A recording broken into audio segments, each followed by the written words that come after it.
కేసుకు సంబంధించి మరిన్ని అప్డేట్స్ మా కరెస్పాండెంట్ చంద్రకాంత్ వైఎస్ఆర్ కాంగ్రెస్ పార్టీ కార్యాలయం నుంచి అందిస్తారు. చంద్రకాంత్, చెప్పండి, ఈ కేసుకు సంబంధించి వైఎస్ఆర్ కాంగ్రెస్ పార్టీలో నేతలు ఎలాంటి స్పందన వ్యక్తం చేస్తున్నారు? క్రాంతి, దీనిపై పార్టీ నేతలు కూడా ఇప్పటికే స్పష్టమైన ప్రకటన చేయడం జరిగింది. అంటే దీనిపై సుప్రీంకోర్టుకు వెళ్తామని కూడా చెప్పడం జరిగింది. దీంతో పాటు మరిన్ని వివరాలు అందించడానికి మన పార్టీ ముఖ్య అధికార ప్రతినిధి అంబటి రాంబాబు గారు ఉన్నారు. రాంబాబు గారు, చెప్పండి, ఈ తీర్పు ఏదైతే ఉందో దీనిపై మీరు ఏ విధంగా ఫర్దర్ గా ముందుకెళ్లబోతున్నారు? ఇది సహజ న్యాయ సూత్రాలకు భిన్నంగా ఉంది పిటిషన్ అని కూడా హైకోర్టు ఒక వ్యాఖ్య చేయడం జరిగింది. ఇది చాలా ఆశ్చర్యచకితులు చేసినటువంటి తీర్పేమీ కాదు. ఈ తీర్పు ఇలా ఉండబోతుందని అందరూ ఊహించారు. రాష్ట్రంలో ఉన్నటువంటి ప్రజానీకం అందరూ కూడా ఊహించారు. దానికి కారణం ఏంటంటే ఇంతకు ముందు జరిగినటువంటి నేపథ్యం. ఈ నేపథ్యంలో చంద్రబాబు నాయుడు గారు దీని మీద స్టే తీసుకురావడం కోసం కొంతమందిని సుప్రీంకోర్టుకు పంపించారు. అక్కడ రిజెక్ట్ చేసి హైకోర్టులోనే తేల్చుకోమన్న తర్వాత ఇది చీఫ్ జస్టిస్ దగ్గర విచారణకు వచ్చింది.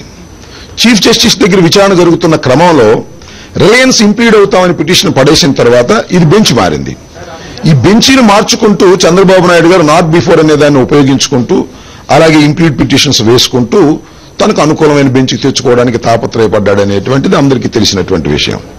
ఈ నేపథ్యంలో విజయమ్మ గారు కూడా ఇక్కడ న్యాయం జరగదు, ఈ రాష్ట్రంలోనే న్యాయం జరగదని సుప్రీంకోర్టును ఆశ్రయించడం జరిగింది. అఫ్ కోర్స్ సుప్రీంకోర్టు దాన్ని తిరస్కరించినప్పటికీ కూడా మేము ఇది ఆశ్చర్యపడవలసినటువంటి తీర్పుగా నేను భావించడం లేదు. దీనిలో చాలా కీలకమైన అంశం ఏంటంటే జగన్మోహన్ రెడ్డి గారి మీద ఎమ్మెల్యే ఉత్తరం రాస్తే అది పబ్లిక్ ఇంట్రెస్ట్ లిటిగేషన్ గా తీసుకున్నటువంటి కోర్టు విజయమ్మ గారు సాక్ష్యాధారాలతో వేసినటువంటి పిటిషన్ మాత్రం ఇది ప్రజావ్యాజ్యపు పిటిషన్ కాదు అని తీర్పు చేయడం అనేది కొంత అనుమానించదగినటువంటి అంశంగా కనిపిస్తా ఉన్నది. ముఖ్యంగా ఈ కోర్టులో ఈ తీర్పులో విజయమ్మ గారికి న్యాయం జరగలేదని మనం అందరం కూడా భావిస్తున్నాం.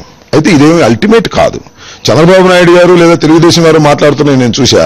ఏదో చంద్రబాబు నాయుడు గారి మీద అంత విచారణ జరిగేసి చంద్రబాబు నాయుడు గారు నిర్దోషి అని ప్రకటించినంత ఆనందపడుతున్నారు.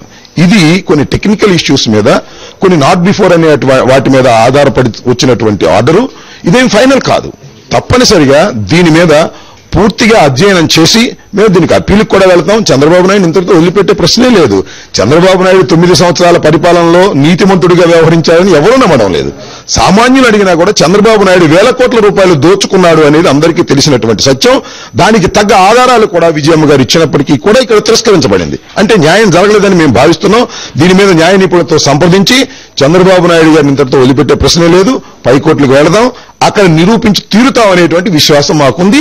పైకోర్టులో కూడా న్యాయం జరుగుతుందని నమ్మకం మాకుంది.